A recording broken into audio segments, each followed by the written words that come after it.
Salut salut, bienvenue pour une nouvelle vidéo et pour un nouvel update lecture. Deux petites infos avant de réellement commencer l'update. Premièrement, si vous trouvez que j'ai les cheveux sales, ils sont pas sales, ils sont super propres, ils sont mouillés en fait, parce que je viens de les laver. Et je ne sais pas par quelle raison philosophique ou physique, plus il fait chaud et plus ils mettent du temps à sécher mes cheveux. Sauf que là, on est en journée de quasi canicule, c'est pour ça qu'ils sont toujours pas secs d'ailleurs. Et donc si j'attends plus, je vais mourir de chaud en tournant les vidéos que j'ai à tourner aujourd'hui. Donc je ne peux pas attendre que ces messieurs dames décident de enfin être entièrement, totalement secs. Donc voilà, ils sont propres. Normalement ça me tient à cœur de vous dire qu'ils sont propres, de vous dire que j'ai passé du temps à les laver et à en prendre soin d'eux ce matin, malgré la chaleur. Voilà. Et deuxième info, sachez que je vous envie. Je vous envie vraiment parce qu'à l'heure où sort cette vidéo, le pumpkin a commencé. Je l'attends avec tellement d'impatience. À l'heure où sort cette vidéo, vous connaissez ma palle du mois de septembre. À l'heure où je la filme, je n'ai aucune idée d'à quoi va ressembler ma palle du mois de septembre. Mais bref. Bref, donc, update lecture avec mes lectures du mois d'août, hein, vous vous en doutez, puisque j'ai pas commenté le pumpkin à l'heure où je filme cette vidéo et je suis en pleine palle d'août. D'ailleurs, au mois d'août, j'ai refait le pumpkin 2024 parce que j'avais envie quand même de me challenger et de me faire une petite palle, mais j'avais pas envie de faire un nouveau challenge, je sais pas, j'aurais pu chercher un challenge de l'été et tout, ça doit probablement exister, et j'en avais fait un l'année dernière il me semble. Mais je sais pas, je me suis décidée vraiment à la dernière minute, j'ai pas fait de palle officielle du mois d'août sur la chaîne. Je l'ai fait en vlog et j'ai repris les catégories du Pumpkin 2024. Donc, bref, j'ai 4 livres à vous montrer aujourd'hui, on y va. Le premier, je crois qu'il était dans la palle du mois d'avril, ou peut-être même dans celle du mois de mars, j'avoue, je sais plus, mais ça fait un moment que je l'ai commencé. Je l'ai commencé en mars ou en avril, quand je l'ai mis dans ma palle. Et puis je l'ai mis en pause au mois de mai, je l'ai pas repris parce que mon mois de mai a été globalement compliqué, en tout cas la première quinzaine du mois de mai. Et puis après, le livre était dans un coin de mon salon littéralement à traîner et je l'ai un petit peu oublié. Et ce que j'ai fait au début du mois d'août, c'est que j'ai pris les livres qui traînaient à droite à gauche, ce qu'il fallait que je lise, et je les ai mis dans la palle du mois d'août, et puis j'ai complété avec des petits livres jeunesse d'ailleurs que je vais vous montrer juste après. Et donc celui-ci faisait partie des livres qui traînaient à droite à gauche et qu'il fallait que je reprenne et que je termine. Et c'est ce que j'ai fait. J'ai hésité pendant un moment à juste sauter plein de chapitres et lire juste la fin de ce tome-là, mais finalement je l'ai lu quasiment entièrement. J'ai quand même sauté quelques passages sur la fin parce que ce qui m'intéressait c'était la résolution, j'ai perdu le mot, pardon, la résolution de l'enquête ici. Et l'histoire des personnages principaux, honnêtement, m'intéressait pas trop. En gros, je vous l'ai même pas dit, mais c'est Psy Changeling tome 2, Vision Torride de Nalini Singh, ce fameux livre. Et donc, dans cette saga, donc j'ai déjà lu le tome 1, j'ai adoré le tome 1, franchement. C'est une saga Bitlit qui date, hein, c'est la collection Bitlit de chez Milady, hein, l'ancienne et tout. Bref, dans cette saga, on va suivre d'un côté les Changeling, qui sont en gros des métamorphes. Donc il y a des léopards garous, des guépards garous. Il y a aussi des loups-garous, mais on suit principalement les léopards et les guépards. Je les confonds tous les deux, je sais, bref. Voilà, et de l'autre côté, on a les psys, qui sont un peuple très cérébral. Ils ont créé une espèce de connexion intercerveau de tout leur peuple. Tous les cerveaux sont connectés sur un espèce d'immense serveur. Et ils ont enlevé tout ce qui est émotion de leur vie, de leur quotidien et de leur être, parce que selon eux, agir par instinct, comme les changelings le font, ce n'est pas rationnel, c'est prendre des décisions pas rationnelles et donc pas logiques, et donc ça ne va pas. Alors que si tu enlèves ce côté instinctif de l'humain avec toutes ses émotions, tu te retrouves avec que des humains totalement rationnels qui prennent des décisions totalement rationnelles. Sauf qu'évidemment, des humains très froids, c'est plus trop des humains, et donc c'est des psys. On a aussi des humains dans cet univers-là, ils sont cités à plusieurs reprises, mais on n'en suit aucun, on n'en voit aucun, honnêtement. Donc voilà, on a d'un côté les psys qui sont dirigés par leur cerveau, leur rationalité pure, et de l'autre côté les changelings qui, au contraire, fonctionnent à l'instinct quasi animal, évidemment. Nos deux espèces cohabitent ensemble sur des territoires séparés mais proches depuis pas mal de temps, et dans le courant du tome 1, ils vont s'associer plus ou moins et enquêter sur des morts, en fait, enfin des disparitions. Des personnes qui disparaissent et puis qui réapparaissent mortes, en gros. Donc c'est ça qu'on suit. Franchement, j'ai adoré. Et au milieu de tout ça, on a un ou une changeling qui va se mettre en couple, enfin qui va tomber amoureux d'un ou une psy, alors que les psys sont pas censés tomber amoureux, enfin bref. Donc c'est ça qu'on suit dans le tome 1. Franchement, j'avais adoré. Et ici, bah, un peu rebelote. C'est un peu la même histoire. On a pareil, un ou une changeling et une ou un psy. Je vous dis pas qui est qui, mais bref, qui vont se rencontrer, machin bidule et tout. Et le ou la psy a des pouvoirs qui lui donnent des prémonitions. Bon, j'y arrive pas avec le ou la psy, je m'en mêle les pinceaux, donc je vais dire le personnage. Voilà, bref, je sais pas pourquoi j'ai essayé de pas vous dire qui était qui dans cette saga, probablement que vous le savez déjà, mais bref, écoutez, donc le personnage psy a des prémonitions, et c'est ce qui fait qu'il est isolé des autres psys, c'est-à-dire que les psys ont pas beaucoup d'interactions humaines les uns avec les autres, ils n'ont pas d'émotions, ils n'ont pas de sentiments, donc il n'y a pas vraiment d'échange entre les psys, mais notre personnage qu'on suit ici, donc le psy qu'on suit ici, est particulièrement isolé même pour un psy parce qu'il a des visions en fait. Donc c'est principalement des visions pour les affaires, ça va être où investir, quand investir, quoi faire, etc. ou ne pas faire par rapport aux affaires. Mais il y a aussi des visions qui sont extrêmement sombres, extrêmement violentes, extrêmement noires et qu'on n'arrive pas à interpréter. On ne sait pas de quoi ça parle, qu'est-ce que c'est, qui, quoi, comment, où on sait pas trop. Et donc on est un peu perdu avec tout ça et on va avoir une connexion avec les changelings qui vont peut-être pouvoir aider à démêler tout ça. Et puis on a aussi toujours plein d'informations sur comment sont connectés les psys, comment ça se passe, etc. Et on revoit notre premier couple du tome 1. Mais en fait, c'est la même histoire que le tome 1. C'est-à-dire qu'on a une rencontre entre un ou une changeling, une ou un psy, avec chacun leurs particularités, leurs instincts, leurs machins, leurs trucs, leur éducation, leur background, vous voyez. Et puis, on a au milieu de tout ça quelque chose d'extrêmement sombre sur lequel on va enquêter du côté des psys. Bah, c'est la même histoire que le tome 1 en fait. Donc ce que je voulais c'était le fin mot de l'histoire de qui, quoi, comment, où, pourquoi. Et au final bah, je me rappelle même pas, pour tout vous dire là au moment de filmer la vidéo, je me rends compte que je ne me rappelle même pas de qui est responsable de tout ça. Il n'y a pas vraiment de grande révélation en mode oh là là c'est lui ou c'est elle.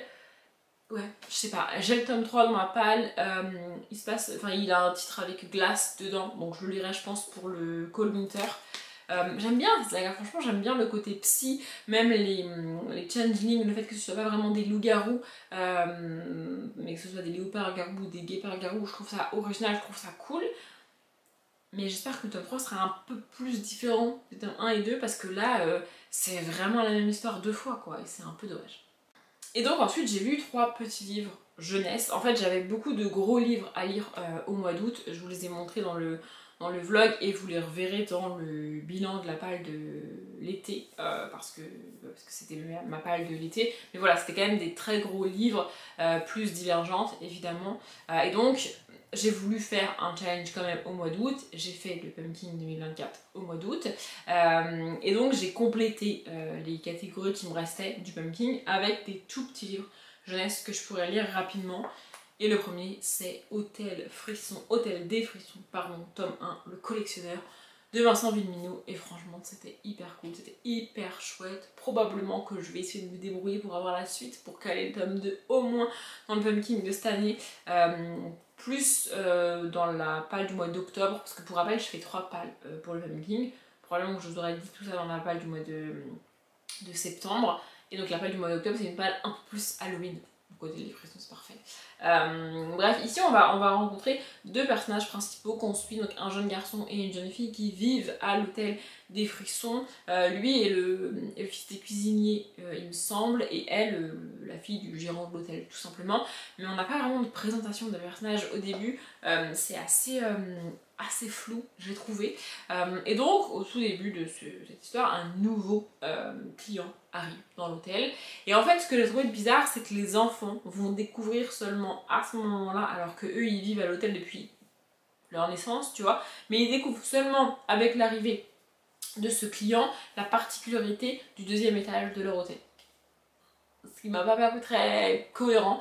Mais bref, notre collectionneur va s'installer sur l'entièreté du 2e étage et il est appelé le collectionneur parce qu'il débarque avec plein de boîtes, comme des boîtes à chapeau à l'ancienne un peu, mais de différentes tailles, de différentes formes et tout. Et les enfants sont très très curieux de savoir qu'est-ce qu'il y a dans ces boîtes, qu'est-ce qu'il cache là-dedans, qu'est-ce qu'il transporte comme ça avec lui partout tout le temps. Et donc voilà, ils vont essayer de découvrir ce qu'il y a là-dedans. Sauf qu'on leur dit bien que c'est peut-être un petit peu dangereux d'aller au 2e étage ou de se rapprocher de ce client qui est quand même un petit peu flippant. Voilà, c'est une petite histoire vraiment parfaite pour Halloween et pour les enfants. Il y a quelques petites illustrations comme ça. Et l'objet livre est vraiment très chouette. Franchement, j'ai adoré. Ça, c'est le début. En fait, j'ai pas trop accroché aux personnages principaux, mais j'ai adoré l'ambiance, l'univers, cet hôtel, cette petite enquête et ce côté un peu d'enfant qui veut y aller, qui cherche, qui veut comprendre, qui veut connaître la réponse, vous voyez, mais qui en même temps a peur d'y aller parce que bah, on lui dit que ça fait peur, on lui dit qu'il faut pas y aller, et puis c'est un enfant, et puis il est tout seul, enfin ils sont à deux, mais enfin, franchement je trouve ça quand même bien fait, c'était quand même très cool si tu te poses pas trop de questions sur le pourquoi du comment du point de départ de l'histoire, mais voilà. Ensuite j'ai lu le tome 4 de Mortina, donc les vacances au lac mystère de Barbara Cantini, et je suis contente d'avoir pu le lire au mois de août. Je suis pas sûre que ça se passe pendant les grandes vacances d'été, mais Mortina et sa famille, qui sont des zombies, vont en vacances au lac mystère chez d'autres membres de leur famille. En gros, Mortina vit avec sa tante qui s'appelle... je ne sais plus comment. Ils ont tous des noms en rapport avec la mort. Je trouve ça absolument génial. Tante trépassée, c'est ça. Donc Mortina et tante trépassée, qui vivent ensemble à l'année dans un manoir, etc., vont en vacances chez les sœurs de tante trépassée, qui habitent, elles, au bord d'un lac à l'année aussi. Mais donc du coup, pour Mortina, c'est un petit peu les grandes vacances. Je suppose les vacances d'été, donc elles arrivent là-bas, etc. On suit une famille de zombies, donc vraiment, il y a des enfants et des adultes, mais ce sont des zombies, et je vous ai pas montré, mais ça ressemble à ça à l'intérieur, c'est absolument trop cool. Donc c'est écrit et illustré par Barbara Cantini. Franchement j'adore, c'est des toutes petites histoires, vous voyez même pas les pages, ça fait une trentaine de pages à peine je pense. Franchement c'était trop chouette. Et donc en fait l'histoire de ce tome c'est qu'elles arrivent là-bas en vacances pour passer des vacances, etc. Sauf que il y a un préposé du maire ou quelqu'un d'une agence de voyage, pas du tout, une agence de vente de maison qui met un panneau sur la maison en mode la maison est à l'abandon, s'il y a des héritiers, merci de vous faire connaître. Sauf que les zombies vivent dans la maison, c'est juste qu'effectivement la maison a l'air d'être à l'abandon parce que bah, c'est des zombies, donc en fait ils n'ont pas une maison parfaite et une maison toute jolie, ils ont une maison qui tombe littéralement en ruine, mais ça leur convient très bien et ils vivent dedans, tu vois. Donc ils vont essayer de convaincre cet homme de l'agence immobilière, j'ai retrouvé le mot, qu'ils sont les descendants des anciens propriétaires de la maison, alors qu'en fait ils sont les propriétaires de la maison, vu que ce sont les zombies, vous voyez. Et donc ça donne des scènes un petit peu comiques, un petit peu décalées, parce que ils ont l'air de zombies, mais il faut qu'ils aient l'air d'humains, quoi. Enfin bref, c'est assez fun, c'est assez cool. J'aime beaucoup cette saga, je la trouve très très cool. J'ai la suite dans ma palle, de nouveau, probablement je la mettrai dans ma palle pumpkin au global. En quel mois, je ne sais pas. Peut-être que vous avez vu, vous, le tome suivant dans la palle du mois de septembre, c'est probable, c'est possible, je ne sais pas. En tout cas, j'adore cette saga et j'adore les objets livres. Ils sont en hardback et ils sont très petits, ils sont vraiment très beaux, quoi. J'adore. Et ensuite ça va faire beaucoup de reflets pour vous, je vais essayer de pas trop le bouger. C'est L'étrange village de l'arbre poulpe, le tome 1, Drôle de drone de Anne-Gaëlle Balp et Séverine Vidal. Donc le livre est très beau, mais il reflète beaucoup. Je sais pas si vous arrivez à vous voir dans les reflets, je pense pas quand même. Mais voilà. Et en fait, j'ai acheté ce livre parce que c'est Anne-Gaëlle Balp. Donc Anne-Gaëlle Balp, c'est l'autrice de... l'ignoble libraire, l'effroyable bibliothécaire et l'horrible écrivain. Les mots sont peut-être pas les bons, mais il y a en gros un livre avec un libraire, un livre avec une bibliothécaire et un livre avec un écrivain qui sont tous horribles, tous méchants, et donc il y a un mot méchant comme ça dans le titre avec eux. J'ai adoré ces livres-là, mais en fait, à chaque livre de Anne-Gaëlle Balp, j'ai un peu de mal à rentrer dedans. J'ai un peu de mal au début, quand elle pose le contexte, qu'elle te donne les personnages, qu'elle te donne les éléments du début.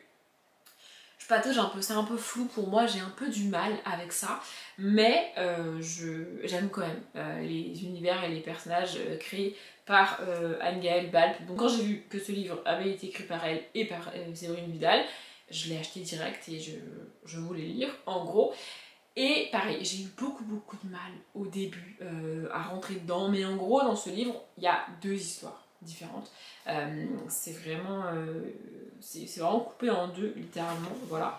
Vous voyez, ça c'est la deuxième histoire qui commence, et On a la première avant et donc la deuxième histoire commence à la page 98. Et il fait 190 pages, un truc comme ça. Le livre, et donc en fait la première histoire c'est Drôle de drone et la deuxième, vous l'avez vu, je ne sais plus c'est quoi le titre, mais c'est Horreur des voleurs, vous voyez.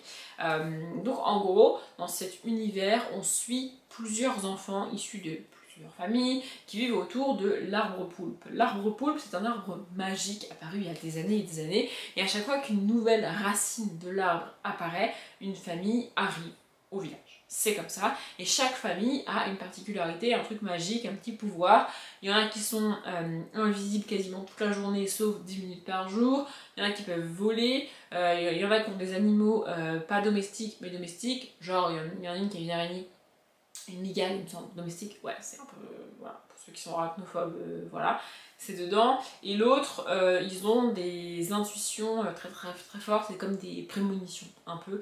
Donc ça c'est pour les 4 personnages principaux qu'on suit, nous, les enfants issus de ces familles-là. Et puis il y a plein d'autres familles avec plein d'autres pouvoirs, et donc voilà, on suit ces enfants qui grandissent dans ce village, et il y a aussi des méchants qui veulent attaquer l'arbre poule pour en récupérer le pouvoir, et donc en gros les enfants, tout en s'amusant de manière fun et légère, vont protéger l'arbre contre ces méchants. Dans 2 petites enquêtes pour savoir qui fait ça, comment ça se passe, etc. Franchement, c'est un univers très cool, c'est un univers très chouette, et les personnages sont assez attachants et très sympathiques, j'ai trouvé. Mais au début, j'ai quand même eu du mal avec eux. En fait, au début, il y a quand même beaucoup d'éléments, beaucoup de choses, et j'étais un peu perdue, même si je suis une adulte qui lit de la jeunesse. Du coup, ça me fait ça à chaque fois avec Anne-Gaëlle Balp. Je pense que c'est l'écriture de Anne-Gaëlle Balp qui colle pas tout à fait avec moi, mais passé un certain nombre de pages et un certain stade, j'ai enfin compris le truc et je suis enfin dans l'histoire. Et franchement, j'aime bien c'est illustré comme ça. Donc je ne sais pas qui fait les illustrations, si c'est Séverine Vidal ou pas, ou si elles ont écrit à 4 mains, je ne sais pas. C'est pas précisé, mais en tout cas c'est illustré et c'est très chouette. C'est 2 petites histoires, et franchement j'aime pas trop les recueils de nouvelles, j'aime pas trop quand il y a des histoires différentes dans un même livre alors que je ne le savais pas avant de commencer. Sauf que là, quand j'ai lu la première histoire, au bout de 70-80 pages, je commençais à me dire mais c'est fini là, on va aller où? Enfin c'est quoi la suite de l'histoire quoi, je comprenais pas. J'étais en mode on va peut-être avoir plein de petites enquêtes comme ça mais dans la même histoire, vous voyez. Et en fait c'est carrément coupé en 2, il y a carrément 2 histoires différentes alors que ça aurait pu être une seule et même histoire fluide, vous voyez, ça ne change pas grand chose honnêtement à la lecture. Et franchement j'ai trouvé ça très cool, donc c'est un tome 1, il y a 2 histoires dedans et il y a un tome 2 au moins. Je sais pas si, je pense que dans le tome 2 il y aura aussi 2 histoires. Il faudrait que je voie pour me procurer la suite. Alors là, c'est pas du tout une priorité, par exemple cette suite de saga, de lire ça pour le pumpkin, c'est pas une priorité, mais si jamais je la trouve à temps pour ma palle de novembre par exemple, peut-être que j'arriverai quand même à le caler, c'est ça, j'étais en train de chercher la date, dépôt légal août 2019, donc ça a dû sortir septembre-octobre 2019, un truc comme ça, donc clairement la suite est largement disponible, faut juste que je l'achète. Cet update est plus court que les précédents logiquement, mais je vais pas le rallonger juste pour le rallonger, je vais pas blablater juste pour blablater alors que je vous ai déjà présenté les 4 livres et que je vous ai déjà dit ce que je voulais vous dire sur ces livres, donc je vais m'arrêter là. J'espère que l'update vous a plu. Comme d'habitude, je vous souhaite une bonne journée, un bon après-midi, un bon appétit ou une bonne nuit et je vous dis à bientôt.